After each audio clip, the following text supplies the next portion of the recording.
it. One of the things that I did going through infidelity, and one of the things that I recommend the women that I coach one-on-one do, is get a journal, either a handwritten journal or something online, and take notes. Even if you take notes during the conversations that you have with your partner, it might seem silly, but it's so helpful to be like, yep, I wrote this down, and yes, I can go back to it. So then you're taking care of yourself by going back to it. You've probably seen some courtroom scenes on TV. Um, and one of the objections when you're in a courtroom and counsel asks a question of opposing counsel, they're just going through, they're beating them up. One of the objections is asked and answered. When you're questioning your client or the opposing party, you can't keep asking and answering the same question. And that's one of the objections that can be raised is asked and answered. And when you've asked and answered the same thing repeatedly, the judge can order you to move on. It's been asked and answered. And that's something that I'd like you to keep in mind for you is, has this been asked and answered? Raise objections for yourself. That's what coaching is about, whether you're working with me or somebody else, or you're coaching yourself. You could ask yourself, has this been asked and answered? And if it's been asked and answered, maybe more than 3 or 4 times, it's enough. You know the answer.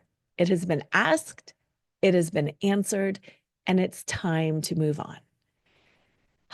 And that's just a good coaching strategy. So, anyway, let's get into a quick breakdown of trauma. Whenever we're in trauma, it hijacks the nervous system. It sends us either into a state of fight. I gotta fight you. I'm gonna do something. I'm gonna win. Flight. I'm out of here. Um, when I first found out about my partner's infidelity, he packed a box and was out of here. And I was like, wait, what? You're just leaving like that? Freeze.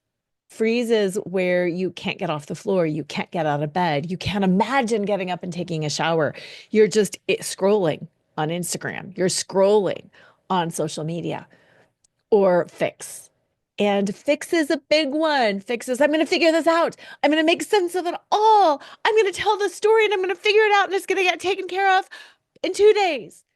And we think we can fix our partner. We think we can fix our marriage. We think we can fix ourselves. Fix, fix, fix, fix, fix. So many of the women that I work with get stuck in that state of fix, desperately, desperately trying to make sense of it all, to repair their marriage, to change themselves, to do anything to stop the pain. And that's what fixing is about. Fixing is about being uncomfortable, being in pain, and wanting to stop the pain. And again, I don't blame you. I wanted to stop the pain too. I know what that's like, but it's a nervous system response. It's not that we're not in our right mind. We're trying to fight, flight, fix. We're trying to do something to make ourselves better. That's what a nervous system response is it's trying to keep us safe, whether that's emotionally safe or physically safe. We're doing things desperately to try to stop the pain so we can feel safe. And it can manifest so many different ways. It can be intrusive thoughts. It can be hypervigilance. It can be rumination. It can be, I'm going to fix everything, all of us, in myself and in my marriage, and I'm going to go do all of this. It's a nervous system response, and it's okay. We all have them. It's not a personality flaw. We all go into trauma response. And with that little brief summary of the nervous system and what we go into, I also want to say, and I did a whole episode on this last week, that time does not heal all wounds. Just waiting it out isn't going to fix it. Yes, when you wait, you will more than likely go out of fight, flight, freeze, or fix, but it doesn't just heal you. You need to take active steps to heal. Healing from betrayal is not passive. It's active, it's intentional. You need to make intentional choices to rewire your nervous system to calm and soothe and smooth your nervous system to get back into the thinking portion of your brain. Because when you're in fight, flight, freeze, or fix, you are in the survival portion of the brain. You are in the amygdala. You are not up in the prefrontal cortex making rational, reasonable decisions because you can't be, because that's how our bodies are designed to work. So you need to make intentional choices to soothe, intentional choices to heal. And then going beyond that, intentional choices to reclaim your identity, to make empowered decisions going forward, to make all of this pain worth something. Because to me, that is the biggest part of it. Let's make this worth something. Let's not just heal and put a band-aid over it and to go back to where we were. Let's launch. That's why you're here. That's why I have so many followers, because so many of us realize the power of betrayal, the power of the catalyst that is betrayal, that lights that fire under us, that gets us out of the ho-hum, everyday, compressed, struggling life that we've been into. And it really empowers us to find our greatness. That's why I'm here. And that's why I think you are here too. So, with that little summary, let's go into some tools to reclaim your sanity, because we've already established that you probably feel crazy, that it's normal to feel crazy, and that the reason why you feel crazy is because you were in a trauma response. So, now let's figure out the what to do to get you out of that trauma response. I'm going to start with some emotional tools, because until we are grounded emotionally, we are not able to start figuring out the legal aspects of things to keep ourselves protected. We're not able to go into the higher realms and figure out the spiritual lesson. We need to start with the emotions, because the emotions are overrunning us right now. We are flooded with emotion right now. Okay, I'm going to give you two tools, two techniques. One of them is the 5-4-3-2-1 sensory method. And this is just identifying 5 things that you can see around you. I see a tree. I see my St. Michael statue. I see my water bottle. I see my Sekhmet statue. I see my camera. And yes, I see my microphone. So these are 5 things that I see. When you find you are out of control, when you can't stop, when you are just there, ground into your senses. You have 5 senses. What are 5 things you can see? I always start with sight because, well, a couple of different reasons. It's easy to identify 5 things. We do tend to see things around us, and the movement of the eyes looking around to find things can really stimulate and trigger the brain, and it can bring you into a sense of calm. So start with the eyes. Our next most common sense that we are used to is sound. And you know what? Let me tell you, this is a harder one. What are 4 things I can hear? I hear my voice. I hear there's the blower on the fireplace behind me. I hear some footsteps. My animals are running around and I hear some of their footsteps. And then I get a little lost. What is something else that I need? What can I hear? And then I have to do that strain. And that straining is actually really good. It's like, can I hear my own breath? Can I hear a car on the road? What can I hear? And it gives you that pause. So you start with the vision, you go to the auditory, and then on three, two, one, you don't, the order on any of these don't really matter. Don't get hung up in, oh my gosh, I started with what can I hear? And it should have been what can I see? It doesn't matter. You just know you have five senses. Figure them out. It can be three things that I taste. I'm tasting my coffee. I can taste the cream in that. I'm tasting water. It can be, what do I smell? And the thing is about this, it's not about necessarily what is there.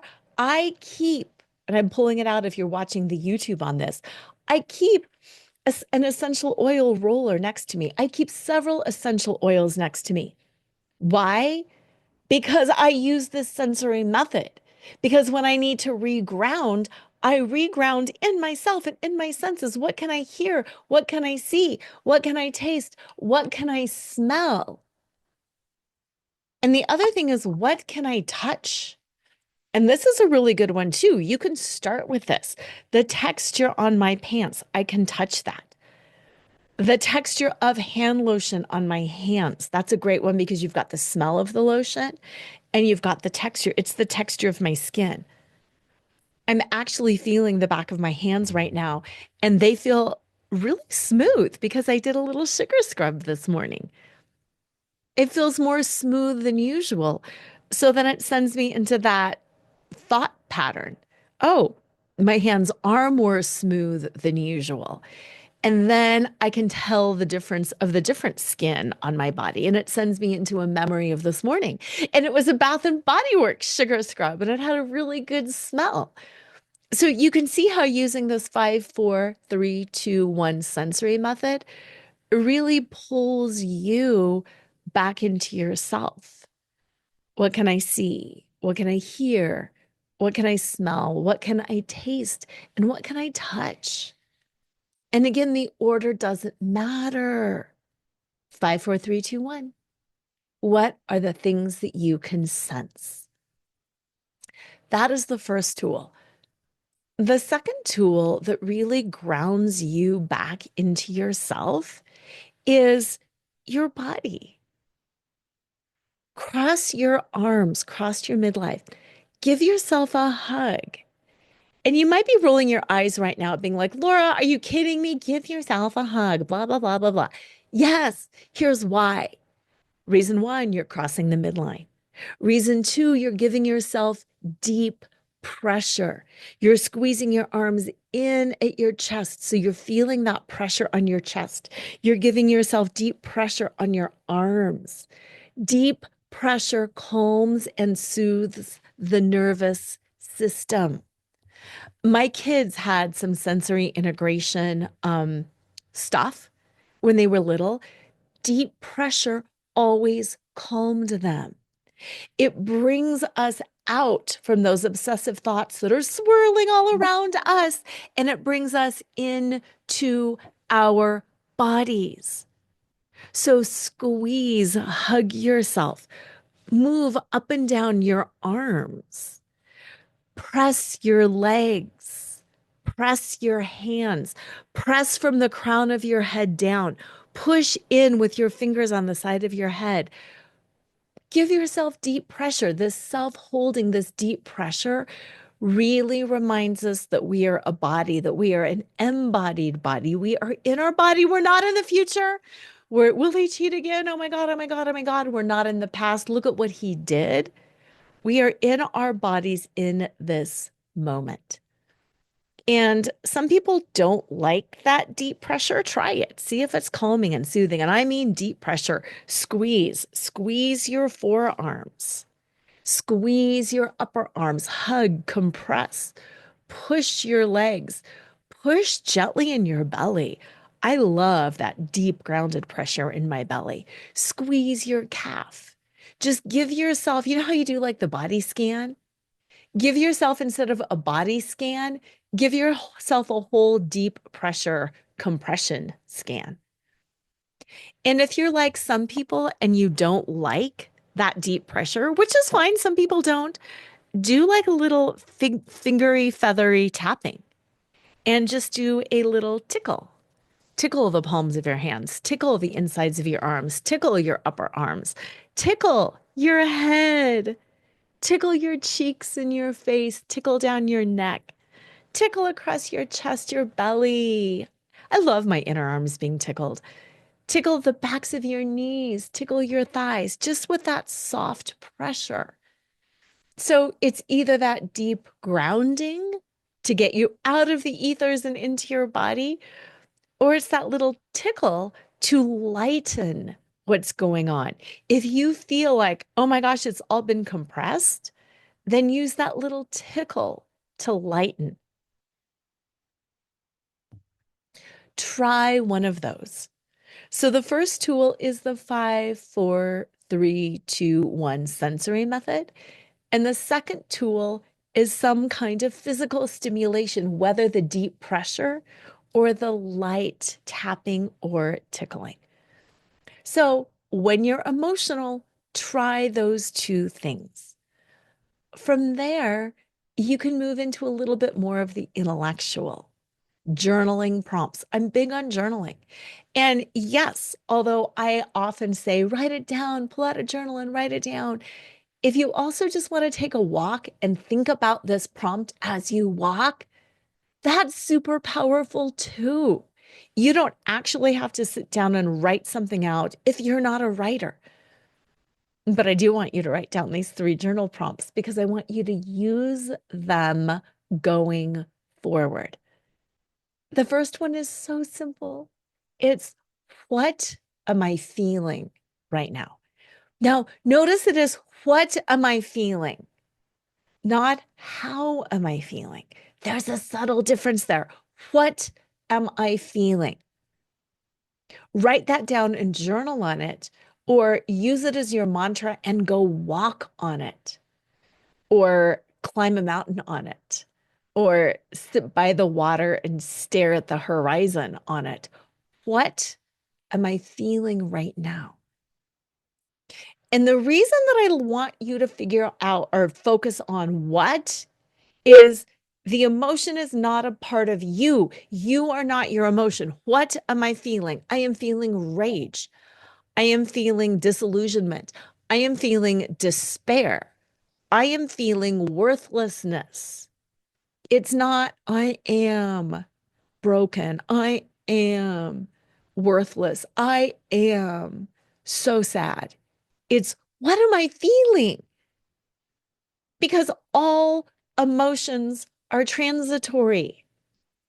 All emotions are transitory. All emotions come and all emotions go. And just because you are having an emotion flow through you now doesn't mean you will always have that emotion flow through you. All emotions are transitory. So, what am I feeling right now? You're labeling what you're feeling, but you're not attaching to it. The second journal prompt that I want you to write down is, whose voice is this in my head? Whose voice is this? Is this your mom's voice? Is this a friend's voice who went through this? This is one of the reasons that I am a little wary of support groups. When we're vulnerable, when we're in an injured state like this, we seek information from those around us, especially from those around us who have gone through this, right? And when we're in a support group and we let other people's voices come in, sometimes we let their story steal the show. Their story is not your story. Just because their partner cheated again doesn't mean yours will. Just because their marriage was saved doesn't mean yours will. Just because they, X, Y, or Z, found a new relationship, were never the same again, doesn't mean that's the story for you. Whose voice is in your head? Yes, I have a Facebook group. No, I do not have group support because I have found so often we tie into other people's stories. And I am very crystal clear in my Facebook group. You can tell your story and you can vent and you can talk, but let's keep the focus on growth. Let's keep the focus on, yes, and what are you going to do next? If you need some tools because you're spiraling, let's talk about it. If you need to share and to vent, let's share and vent. But we've got to keep the conversation constructive. And there are so many Facebook groups out there or support groups out there where all they talk about is, let me hear your story. And oh my God, this happened to me. And oh my God, be afraid, be afraid. What about this? What about that? That is not helpful. That is not helpful. It is not helpful to catastrophize things. Should we be aware of what possibly could be coming? Yes. I like to say the train is going to go by. You have two choices. You can ignore the train that is coming straight at you, or you can look up and see, hey, there's a train coming straight at me. Maybe I should step off the tracks. It's important to be aware, but also as you're walking down the tracks, if you're just hyper fixated on the train that might be coming in front of you, you might ignore that the train is coming from behind you. So, how do you have that awareness? And how do you stay grounded? Oh, yeah, using the 5, 4, 3, 2, 1 sensory method. Oh, yeah, by giving myself deep pressure or by giving the tickling. How do I stay aware? Oh, yeah, by working with a competent trauma certified coach. Oh, yeah, how do I protect myself? By understanding my legal options. How do I move through some of these overwhelming emotions? Oh, yeah, by maybe journaling about it.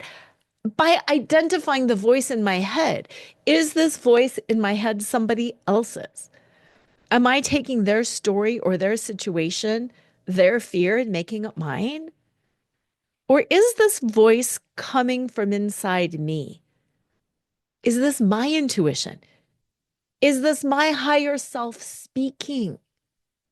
Is this my wise self speaking? Or is this my terrified inner child speaking? Whose voice is this in my head? And just like when you identified what am I feeling right now, not how am I feeling, what am I feeling? When you identify the voice in your head, there's no judgment around it. I know early on the voice in my head I was in a Facebook group that was really, really focused on leaving the cheater. The voice in my head was on leaving the cheater. That was not beneficial for me. That was their voice. That was somebody else's story, somebody else's experience. That's not where I was at. And it was hurtful to me. I needed to clarify whose voice I was hearing, and I needed to ground back into my own voice. Now, the third thing that I want you to write down, the third journal prompt, walking prompt, lay in bed and ponder prompt, stare out at the water prompt is, what do I know to be true? What do I know to be true? Because when you feel crazy, this show is all about when you feel crazy, what do you do to ground back into the truth? You ask yourself, what am I feeling? Whose voice is this in my head? And what do I know to be true? What do I absolutely know to be true? You know what? Even though I feel worthless in this moment because I am having feelings of worthlessness, I know I'm worthy. Really, at a core level, I know I'm worthy. I know I'm kind. I know I'm compassionate. Even if people are misunderstanding me, I know that I try. I know that I've got love to give. I know that I'm good in relationships. I know that I'm attractive. I know that people have wanted to be around me, and that they have fun hanging out with me. I know that I'm good. I know that I've got a sense of integrity. I know that I can be self-critical. I know that I can obsess. I know that I can get scattered and disorganized. There's things that I know about myself, both positive and negative, and it's powerful to just state these things that you know, because then that way you know your own shadow, you know your own strengths. And again, like, whose voice is this? You know, you can stay in your voice, in your truth, in your head. I know my positives. I know my negatives. I know these things to be true. I also know that I'm a survivor. I know that I can get through this. I might not want to get through this, but I can. So, those three questions, the reason that I wanted you to write them down is so you have something to come back to so you can remember, what am I feeling right now? Whose voice is this in my head? And what do I know to be true? And again, that's why I am not a huge fan of group support, because so often we can get into somebody else's story. Okay, so we are talking about the emotional tools to reclaim your sanity. 5, 4, 3, 2, 1 sensory method, squishing deep pressure or light pressure, journaling prompts, those three.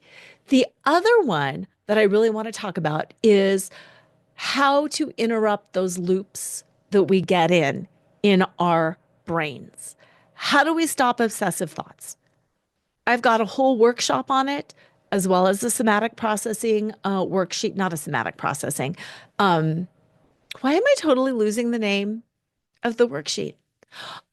I have an amazing workshop on interrupting obsessive thoughts. And it comes with this amazing worksheet that helps you interrupt obsessive thoughts. And for the life of me, I can't remember what that worksheet is called. Menopause brain, right?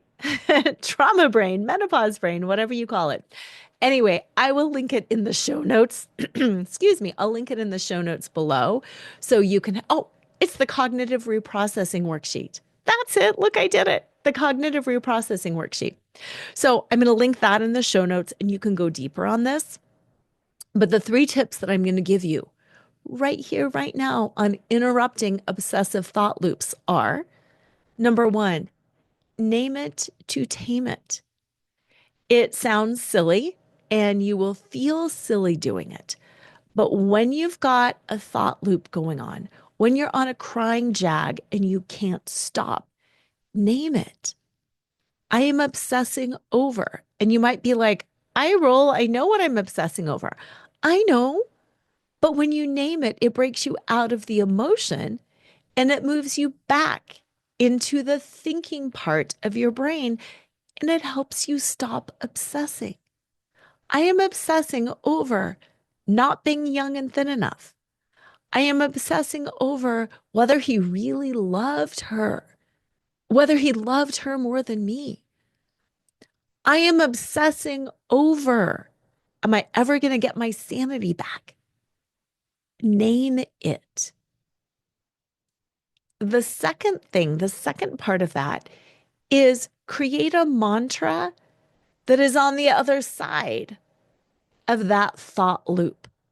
So if I'm obsessing over, I'm not thin and young and pretty enough. I'm obsessing over my body. I've got the replays going on in my head of what he thought looking at her, what they looked like together. I have these horrible sex images in my head. I can't stop it. So you name it.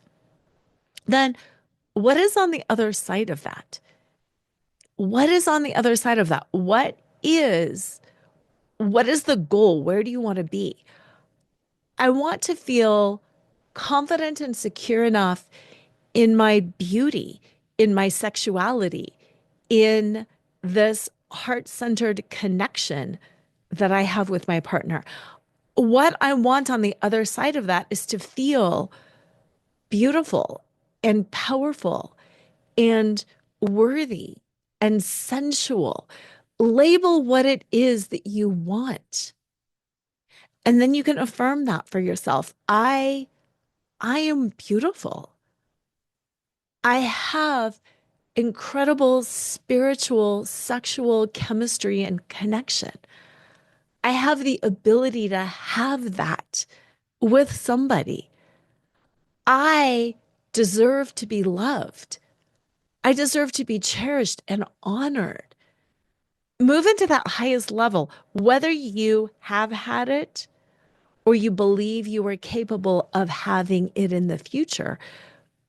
Have a mantra of what it is. I am worthy of spiritual, sacred sexual union. I am worthy of being cherished and beautiful and loved. Another thing to do is to have the mantra of, I can't control the past. I can't control the future, but I can control my thoughts now. And now I choose to think about the beauty that I am, the connection that I have with my friends, with a sibling, with my children, and to focus on all of the things that you do have right now. I can't control the past. I can't control the future. What can I do to feel beautiful right now? What can I do to feel worthy right now? What can I do to increase my own spiritual power awareness? How can I feel desired by myself? How can I feel worthy? What can I learn? What can I lean into? What can I do to cultivate all that I want in the future? And yeah, I'm not going to lie. So many of us are like, I've got to change my body. I've got to change my body. Oh my God, I've got to lose 1,000 pounds and tighten up. And sure, maybe this is a catalyst to start honoring your body more. Maybe this is a catalyst to lean in to sexuality in a beautiful way, in a spiritual way, in a divine sacred union way.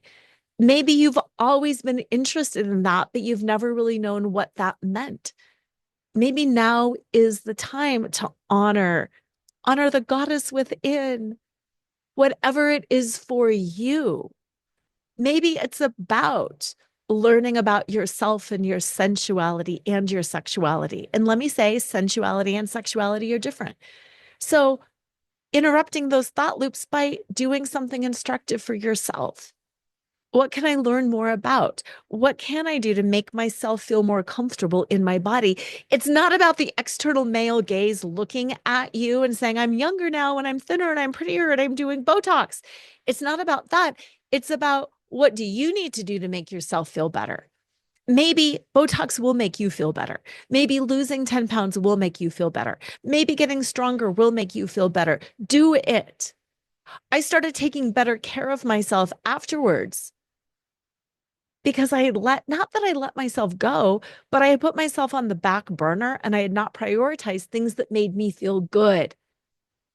What makes you feel good and beautiful and powerful? Do it. And that leads me into something really, really important to talk about. And that's that layer of what I like to call secondary betrayal. When we have obsessive thought loops going on, oftentimes they are looping because they are reminding us of the secondary betrayal. They are reminding us of the ways that we betrayed ourselves in the past by doing those things that I just said, by not prioritizing our health, our well being, our happiness, by just thinking, yeah, I'll deal with that later. Yeah, I've got other things that are more important. I'll work out later. I'll take care of myself later. I'll enjoy my life later. That secondary betrayal, the way we betrayed ourselves, is now coming to the surface. That's one of the gifts of betrayal. It brings to light all of the things that we let go of along the way, all of the ways we betrayed ourselves along the way. So when you have obsessive thoughts, what is it saying about you? Not what is it saying about him, but what is it saying about you? And those journal prompts were kind of designed to get you there too. What is this saying about you? Yeah. And that's the deep work that I passionately love doing one on one with my clients, helping them see what is this really about? You know this. I love to say betrayal uncovers the truth, not only about your partner, but about yourself, about all the things you let go of along the way, about all the ways you didn't prioritize and love and lean into yourself. I know, I know. And then the very last tool that I want to talk about that you can use to reclaim your sanity. We did the grounding techniques, we did the journaling, I've got the interrupting thought loops. The last one is doing something somatic. Yes, thinking is helpful. Yes, it's very helpful, but so is doing. Doing something is healing, especially if you're in that fight or that fix mode. When we're in the fix mode, we want to do something. We think if we Google obsessively, if we listen to every podcast, if we read every book, if we show up to every therapist, I can fix it. I can fix it. I can fix it. Fix energy wants motion. Fix energy wants motion. And you can't fix this in a day or a week or a month or sometimes even a year. So, what do you do with that extra energy? It wants motion. Move your body. Move. You know, I'm big on dancing, sacred dancing, somatic processing, but shake, dance, move, cry, yell, yell into a pillow, close your windows and yell. Get it out of your head. Move, do something, cook, clean. Cleaning is a great way to move energy. When I work with people one on one, they have access to me 24/7 through the Voxer app, which is like a walkie-talkie app. And I'm always telling them, when you wake up in the middle of the night with obsessive thoughts, get on your phone and start sending me a message. Get it out, get it out, get it out. When you're speaking it out, not only is it coming out of you in the form of words, but you're also hearing it. So then you can kind of check yourself and be like, oh, that's interesting. Oh, that makes sense. Ooh, that makes no sense at all. What's going on? So do something. Clean, cook, organize, run, destroy something. It's okay to destroy something. Tear something up. Smash something up. Wear goggles if you're going to smash something. Go to a rage room. Go bowling and huck the bowling ball around. Like, there are so many things to do. Bow and arrows. That's fun. Sports. Smash a pickleball. Do something. And those are my best tools for you to use when you find yourself feeling crazy. Because the energy of crazy is this tangled up mess, and it's about untangling it and creating something, creating a straight line so you can go from crazy to sane. So you can go from chaotic to calm. So you can do it's that whole from and to, and you want to make sure you are doing that. So these are the tools that you can use. Okay, so we've summarized why you feel crazy. Hello, because you're in trauma. We have given you some tools to use to make you not feel crazy. And now, what I want to go into for this third part is I want to talk about legal, logistical, logical grounding. I want to talk about the things that you can be doing and should be doing, quite frankly, to help you not feel crazy.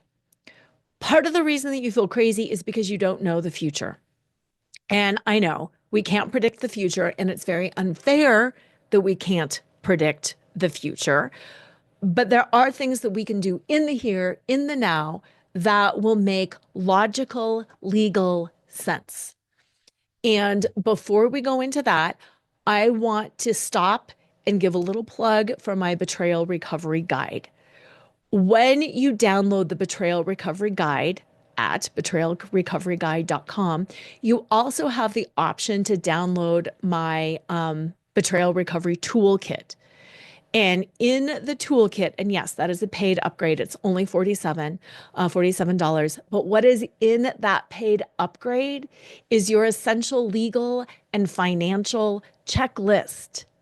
And you will want this legal and financial checklist because it's a checklist of all of the things that you need to know and think about and do financially and legally to protect yourself going forward.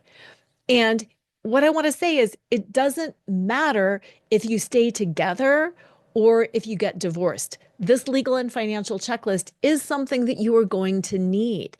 It'll help you reorganize your finances because if you're anything like us, finances sometimes gets brushed aside because you're dealing with all of this trauma. And all of a sudden, you're in this panic state and you're not making rational decisions. And then extra money gets spent. And coaching costs money. And attorneys cost money. And therapists cost money. And let me tell you, divorce costs a lot of money. In the United States, the average divorce is 10 to 15,000 for each side. If it's contentious, it's worse. If there's a lot of custody issues, if there's financial accounting, it's worse. So, yes, you're spending some money now. You're spending $47 on the upgraded toolkit, but what might you be saving on a forensic accountant? What might you be saving in a divorce? What might you be saving if you can save your marriage? And that's why I often will tell people, like, yes, coaching costs money. Yes, working with me costs money. But you know what you might be saving? You might save your whole marriage. You might save tens of thousands of dollars on the other side, getting some advice, getting some clarity now, and not making mistakes that will cost you big time. So go to betrayalrecoveryguide.com.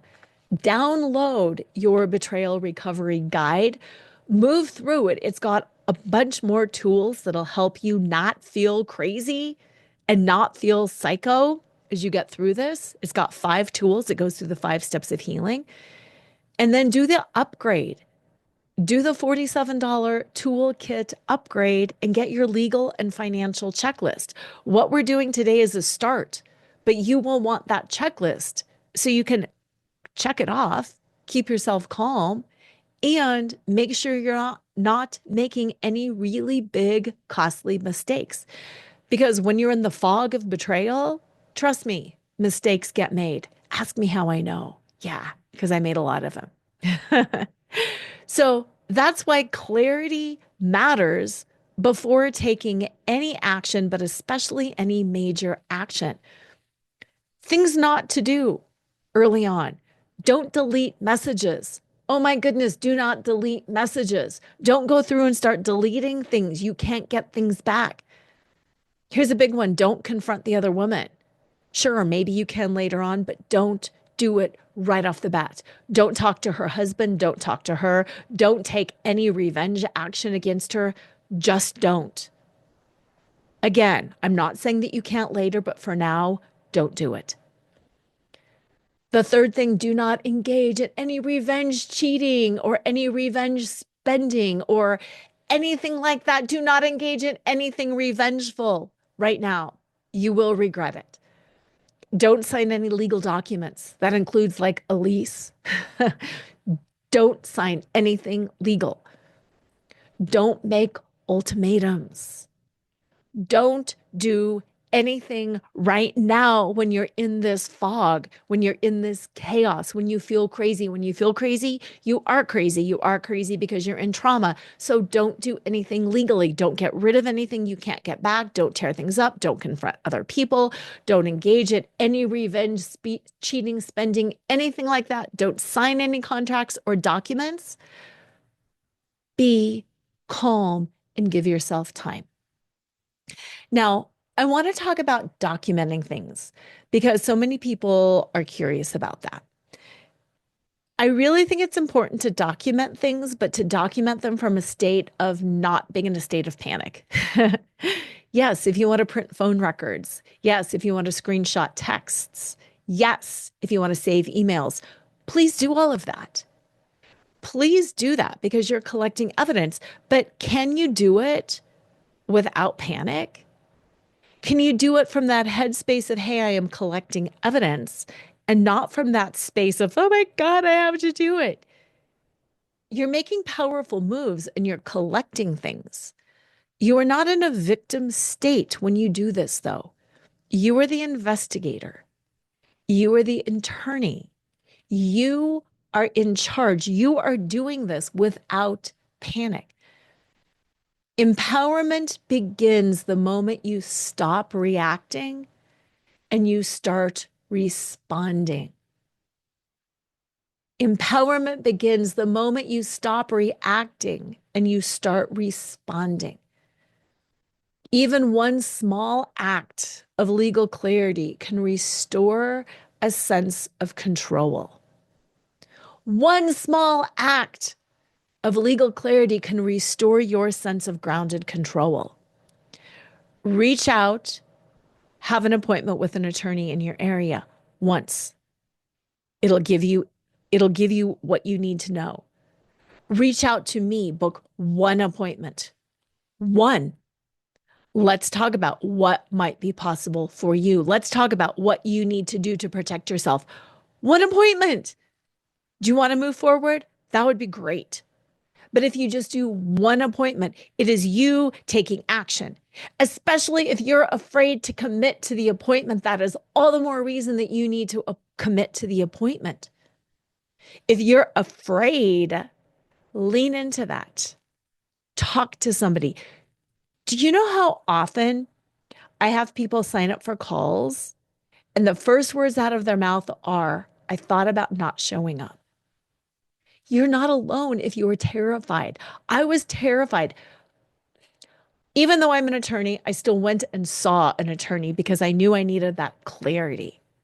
And I was terrified. Let me tell you, the attorney is not going to force you into anything. They're there to give you advice. I am here to give you advice and clarity. I'm not going to talk you into anything. Oh my goodness. If you were afraid to reach out, reach out. That's the biggest thing I'm going to say because you don't need to figure it all out today.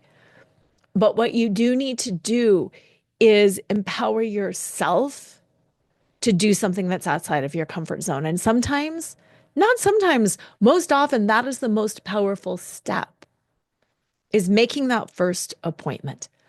I offer, actually, my first appointment, I offered a hugely discounted rate of $97 because of that.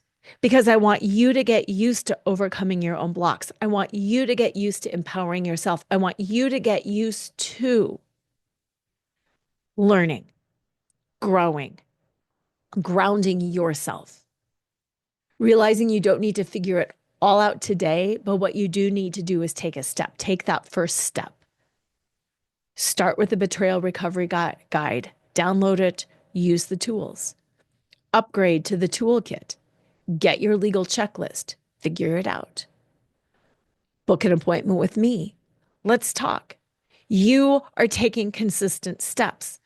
Because here's the thing about betrayal recovery. You are 100% in charge of betrayal recovery. And so many people say, and this is so not true, but so many people say, I have to wait and see what my partner's doing. I don't know. Is my partner going to choose? Sure, that can be a part of it, but you are 100% in charge of this for you. With that, I want to move into the fourth and final segment of this. And this is that spiritual piece. Your soul feels shattered, I know, but your soul has not been shattered. Your soul is growing. Your soul has a lesson. Your soul is transforming. This is spiritual transformation. I gave you some journal prompts earlier, but I want you to go deeper. What is the soul lesson in all of this? What are you being called to remember or reclaim? What is this healing about? What can it reawaken in you, but also in the world? Betrayal is an initiation. Betrayal is a sacred initiation into some deep spiritual growth and transformation. It's not a breakdown, it is a breakthrough, not only for you, but for every woman who came before you and for every woman who is going to come after you. So, what are the deeper questions? What is the deeper meaning of betrayal? Why were you betrayed? So many women ask that question. Why me? Why me? In that victimy state. And what I'm asking you to do is flip it. Flip that question. Why me? Why is my soul receiving this lesson? What am I being called to step into? What do I get to reclaim? What am I remembering about my soul, my higher self, the greater good of the planet? What am I stepping into? Why me? Why was I chosen for this sacred initiation? And that reframe is going to carry the day. That reframe is going to carry you. And that is the power. And that is where it is all about. Now, before we close out the show, I want to tell you what I feel the most powerful about. I really feel that the tragedy of betrayal, the real tragedy of betrayal, isn't the cheating itself. It's not the betrayal. It's when we let that betrayal define us instead of redefining us, instead of letting that betrayal refine who we are at that soul, at that spiritual level. It's when we survive instead of moving into that next level and rising. The tragedy of betrayal is survival, not raising ourselves, because betrayal will shake us to our core. It will absolutely break you open. But in that being broken open, that's the invitation. That's the invitation to come back home to yourself, not the self that you were before, not the marriage that you were before. This is coming home to your soul, to your truth, to the version of you that you were always meant to be, to the self that carries the wisdom forward from this wounding, from these wounds. Betrayal is asking you to stand in your presence, in the sovereignty of your own soul, and to transform who you truly are. It's not just, oh, I'm bouncing back. This is elevating and rising anew, rising above, going beyond all of that. This is making you wiser and stronger and softer and more self-honoring than ever before. We talked about that self-betrayal. This is about coming home to how wise and beautiful and sacred you are and what you deserve, because you deserve so much more than just healing from betrayal. You are here to rise, to reign fully and freely and powerfully in your own sacred self. This is about going from that compressed into the flaunt. It's all about the energy of flaunt, the expansion, the sparkle, the joy. So, what are you going to choose? Are you just going to heal from betrayal? Or are you going to heed the call? Are you going to flaunt? Are you going to get stuck in the why me? Or are you going to elevate into the why me? Why me? What do I have? What do I receive from all of this? I want to remind you one last time, you're not crazy. You're not broken. You're not alone. You are becoming, you are heeding the call. You are making that choice right now. Do I just heal, or do I move into the fullest expression of everything that I am capable of being? Do I own this? Do I use this as a catalyst and rise? Start with the Betrayal Recovery Guide, betrayalrecoveryguide.com. Upgrade to the toolkit, and then reach out and let's connect. Let's connect. Let's talk about what is on the other side. Let's talk about the why you? Why were you blessed with this? Why were you initiated into this? You don't have to fix it all today. You just have to take one step. And then the next step. And then the next step. And when you get stuck on what is that next step, I'm here. Betrayal may have broken you open, but it's in the breaking that you are birthed into the highest version of who you are. So, as usual, always remember to flaunt. Even when you're feeling crumpled, always remember to flaunt. That is your birthright. To flaunt who you are, to flaunt how you are, to step into that joy, to step into that power, and to always flaunt your truth. Because who you are is always more than enough.